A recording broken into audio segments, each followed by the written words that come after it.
فاضل بریلوی رحمۃ اللہ علیہ کہ قیامت میں منظر اس طرح کا ہوگا کہ نبی پاک ہمارے آگے آگے چلیں گے اور ہمیں اللہ کی رحمت کی خوشخبری سناتے جائیں گے، اور جب حضور یہ خوشخبریاں سنائیں گے تو حضور کے لبھہ مبارکہ سے پھول گریں گے اور ہم ان کو اٹھاتے جائیں گے۔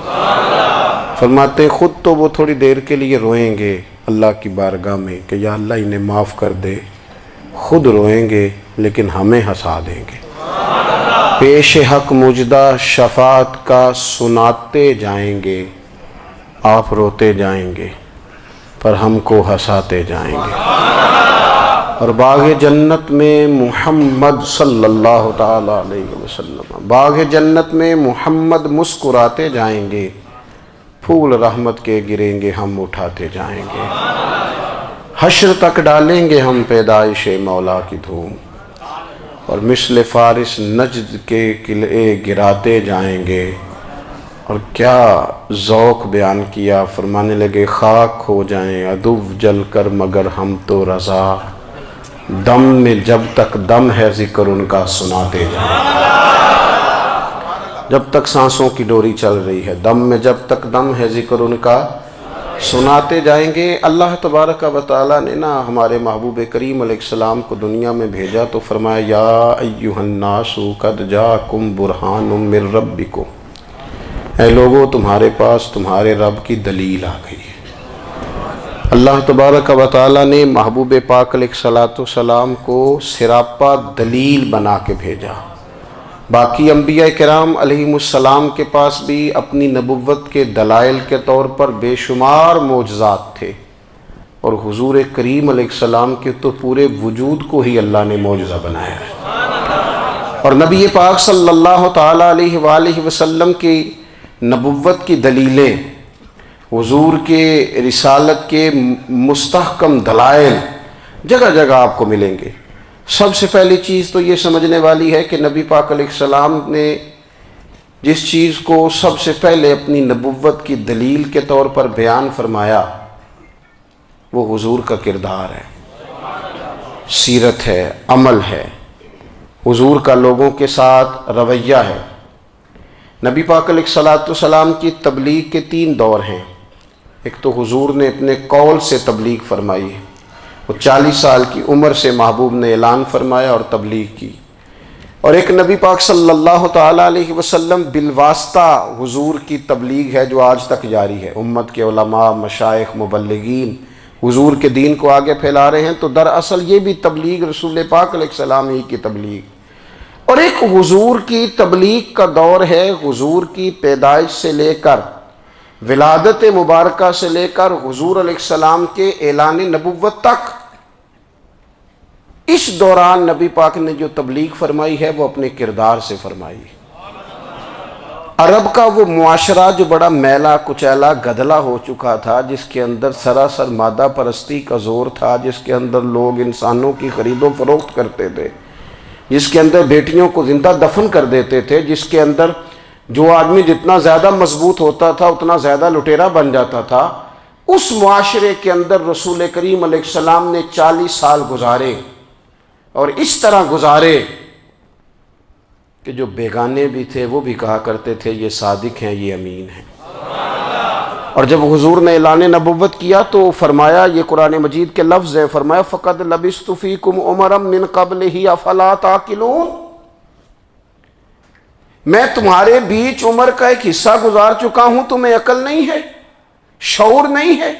نبی کریم علیہ السلام نے اپنے کردار کو، اپنے عمل کو اپنی نبوت کی دلیل کے طور پر بیان فرمایا۔ وہ تو حضرت حلیمہ بھی فرماتی ہیں نا، جب میں نبی کریم علیہ السلام کو اپنے گھر لے گئی تو میرا اپنا بچہ بھی دودھ پیتا تھا، 2 میرے بیٹے ہو گئے، ایک میری یہ نسبی اولاد اور حضور میری رضائی اولاد۔ تو کہتی ہیں جب میں کریم محبوب علیہ السلام کو اپنے سینے سے لگاتی تھی تو حضور میرے ایک پستان سے دودھ پیتے تھے اور دوسرا اپنے بھائی کے لیے چھوڑ دیا کرتے تھے۔ یہاں سے رسول کریم علیہ السلام نے کردار کے ذریعے تبلیغ، اور پھر اعلان نبوت سے پہلے ایک تنظیم عرب کے جوانوں پر، عرب کے سرداروں پر مشتمل بنائی گئی، جس میں نبی کریم علیہ السلام نے بڑا حصہ لیا سرکار نے، اور بڑے اہم لوگوں کو شعور حضور نے عطا فرمائے، وہ اس جماعت کا فیصلہ تھا کہ ہم سارے جوان، سارے بڑے لوگ ملیں گے۔ یہ حضور کے اعلان نبوت سے پہلے کی بات ہے۔ ہم بڑے لوگ ملیں گے، کسی بڑے کو کسی چھوٹے پر ظلم نہیں کرنے دیں گے، کسی آدمی کو کسی غریب کا حق نہیں کھانے دیں گے۔ حضور علیہ السلام نے نا اپنے کردار سے، اپنے عمل سے، اور آپ کا جو عمل ہوتا ہے نا وہ اصل ہوتا ہے۔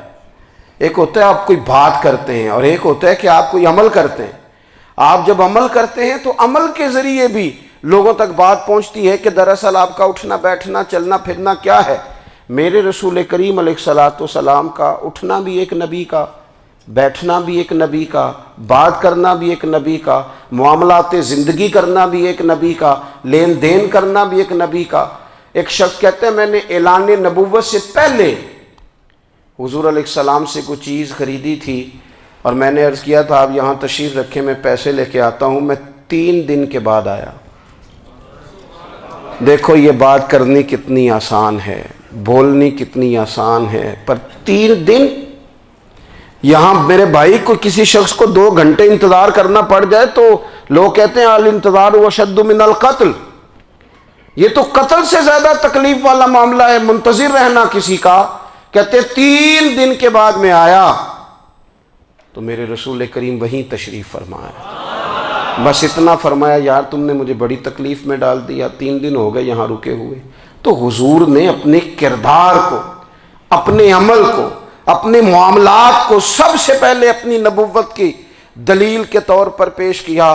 کسی نے کیا خوب کہا تھا کہ جو تیری جان کے دشمن ہیں وہ بھی کہتے ہیں، وہ جو تیری جان کے دشمن ہیں، بظاہر تو آئے ہیں نا ہجرت کی رات جان لے لے، لیکن امانتیں حضور کے گھر میں رکھی ہوئی ہیں، امانتیں کاشانہ نور پہ پڑی ہیں۔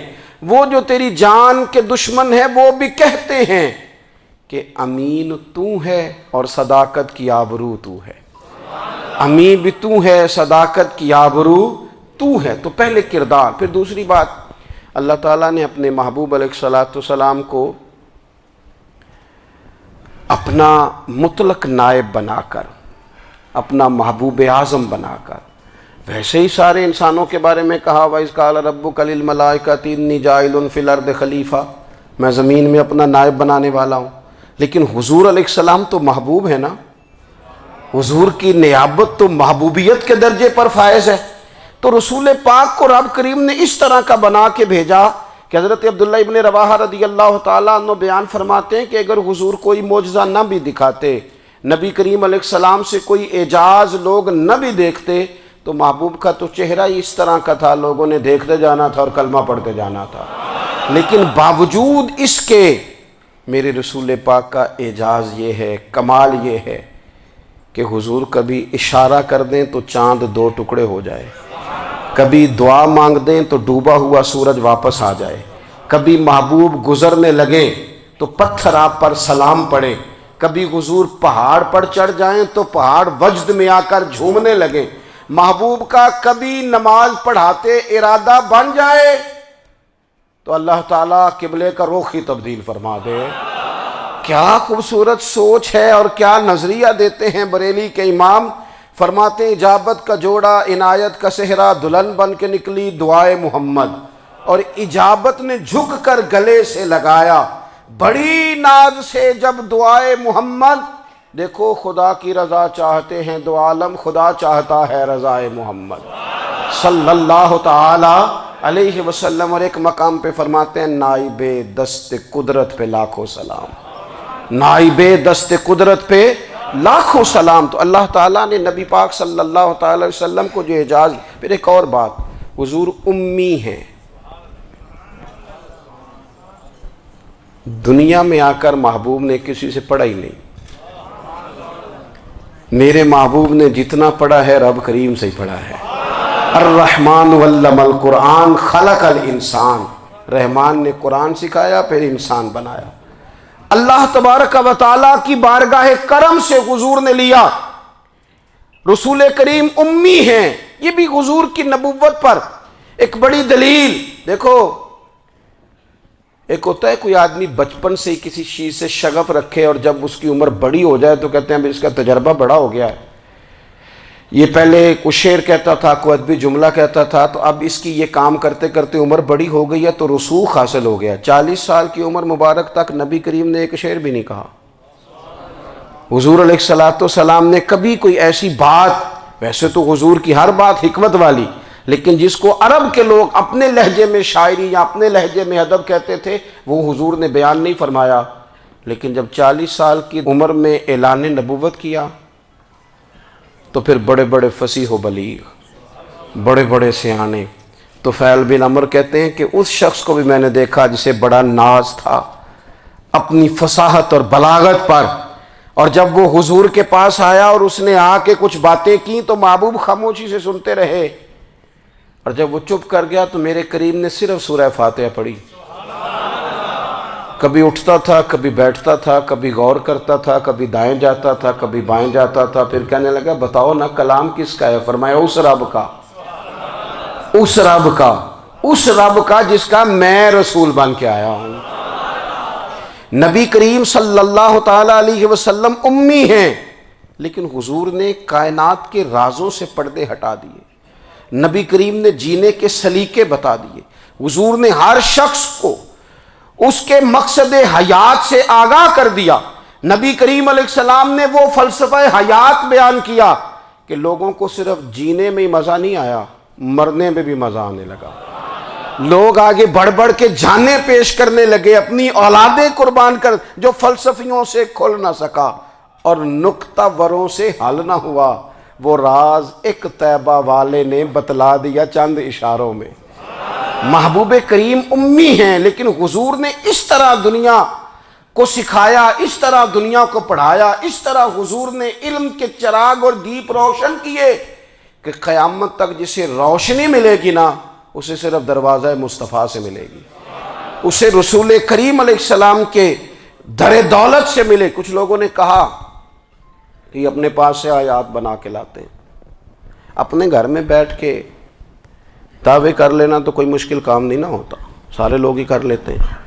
بلکہ وہ ہمارے ایک بزرگ کہا کرتے تھے، خیالی پلاؤ پکائیے تے گھیو کدے بھی کٹ نہ پائیے، کیونکہ کون سا پیسوں کا ڈالنا ہے، زیادہ ڈالیں آپ، اور زیادہ ڈالیں۔ بہت سارے لوگ ہیں آج بھی، کچھ لبرل ہیں بیچارے، کچھ دین بیزار طبقہ ہے، وہ کہتے ہیں جناب ہمیں تو جدید باتیں بتائیں، ہمیں تو نئے اسلوب کے مطابق لے کے چلے، ہمیں تو او بھائی سن، میرے نبی پاک علیہ السلام نے فرمایا میرا قرآن کبھی پرانا نہیں ہوگا، اسے پڑھ کے دیکھ، اس کی جدت کا حسن دیکھ، یہ تو کھلا ہوا باغ ہے، تو ایک دفعہ اس کے قریب آئے گا تو خوشبو ملے گی، دوسری دفعہ آئے گا تو اس سے زیادہ تازی ملے گی، ایک دفعہ پھل کھائے گا تو مزیدار ہوگا اور دوسرا کھائے گا ہو سکتا ہے شکل ملتی جلتی ہو لیکن ذائقہ بڑا نرالا ہوگا۔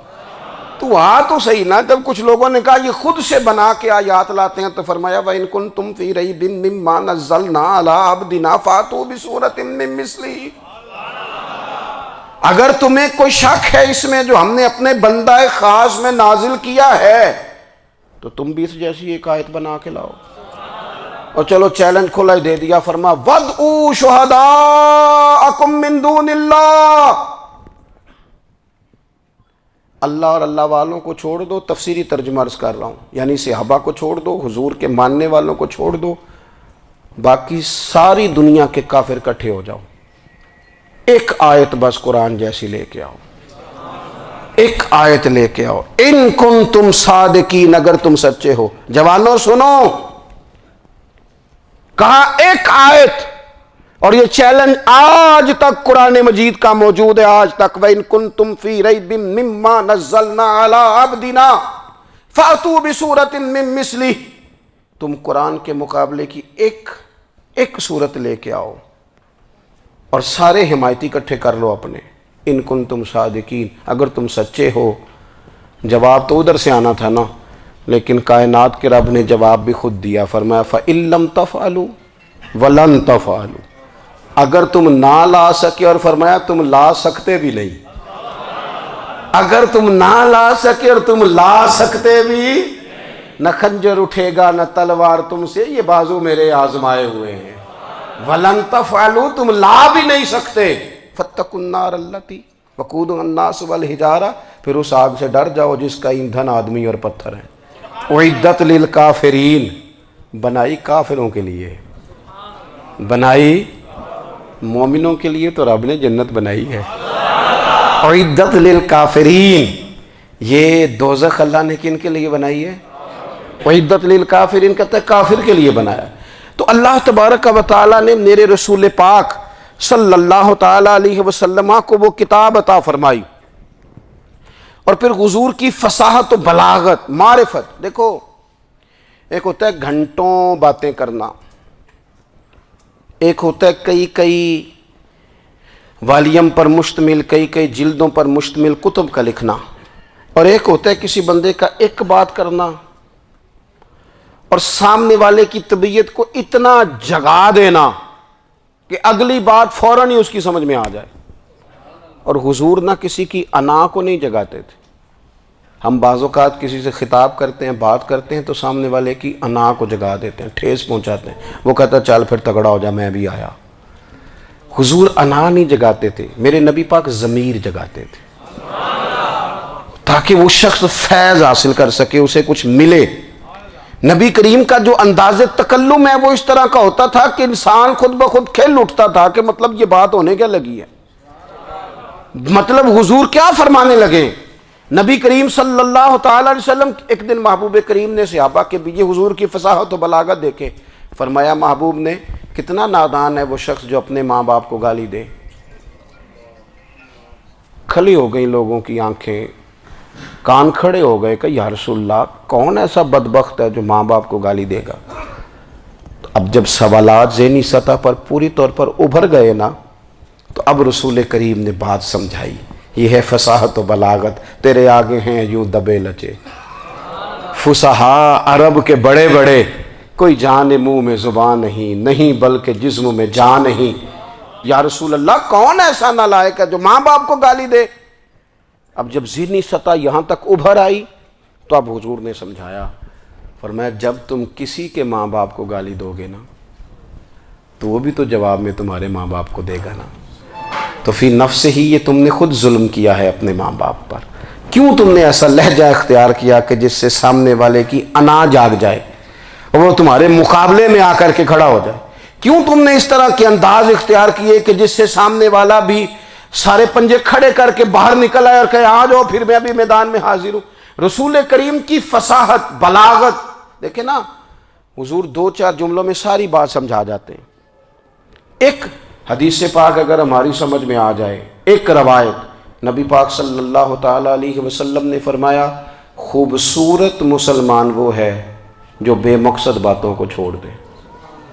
لو اس سے پوری زندگی سجائی جا سکتی ہے، ایک جملے سے پوری زندگی سواری جا سکتی ہے، کوئی لمبی چوڑی باتوں میں جانے کی ضرورت نہیں۔ کہا خوبصورت مسلمان یہ ہے جو بے مقصد باتوں کو چھوڑ دے، لا یعنی باتوں کو، کیا کہتے ہیں ہمارے دیہات کے لوگ، جڑے پنڈ جانا نہیں ادھر راہ پوچھنے دی، لیکن آج کل لوگ باز آندے یعنی جس بات کا بالکل تعلق نہیں نا وہ بات بھی کرتے جاتے ہیں، جس کا شعبہ ہی نہیں وہ بھی چھلانگ لگا لگا کے اس میں آ جاتا ہے۔ ہم اپنا وقت ضائع کرتے ہیں، اپنی صلاحیتیں ضائع کرتے ہیں، اپنا نقصان کرتے ہیں۔ ہم اپنا کام صحیح کر کے نہیں کرتے اور دوسری ساری دنیا کو ٹھیک کرنا چاہتے ہیں۔ او بھائی آپ جس جگہ جس شعبے سے تعلق رکھتے ہیں آپ اپنے معاملات میں مضبوطی پیدا کریں۔ حضور نے اپنی فصاحت کے ساتھ بلاغت کے ساتھ لوگوں کو قائل کیا، اور قرآن مجید کی تاثیر کا یہ اثر میرے کریم رسول نے دکھایا کہ رات کو جب حضور بیٹھ کے قرآن پاک پڑھتے تھے نا، جب یاسین والے نبی خود یاسین کی تلاوت کریں، جب طٰہٰ والے محبوب خود طٰہٰ کی تلاوت کریں، غور کرو نا جب مدثر والے محبوب خود ان جملوں کو ادا کریں، یعنی جن کے بارے میں آیت آئی ہے جب وہی یہ آیت پڑھیں کہ اِنَّا أَعْطَيْنَاكَ الْكَوْثَرَ، یعنی جن کا ذکر ہو رہا ہے جب وہ یہ بات کریں کہ یا ایھا النبی انا ارسلناک شاہدا ومبشرا ونذیرا لتؤمنوا باللہ ورسولہ وتعزروہ وتوقروہ وتسبحوہ بکرۃ واصیلا، جن کے بارے میں آیت آئی ہے جب وہ یہ کہہ رہے ہوں کہ ورفعنا لک ذکرک،